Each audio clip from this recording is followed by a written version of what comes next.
Добър вечер и с прогнозата за времето. Неделният ден ще започне с мъгли и ниски облаци в низините и около водните басейни. Минималните температури ще бъдат от 7 до 12 градуса, по високите полета между 3 и 6 градуса. През деня над западната половина от страната мъглите бързо ще се разсейват и ще преобладава слънчево време. Над източна България облачността ще бъде по-значителна. Температурите в повечето населени места ще достигат от 18 до 22 градуса, в югозападните райони до 24 градуса.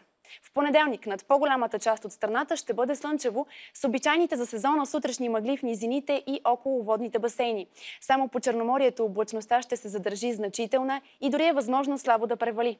Във вторник и сряда и по крайбрежието на морето облаците ще се разкъсват и след обед навсякъде ще бъде слънчево с максимални температури от 20 до 25-26 градуса.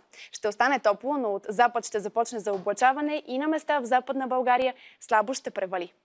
Толкова за времето. От мен, хубава събота вечер!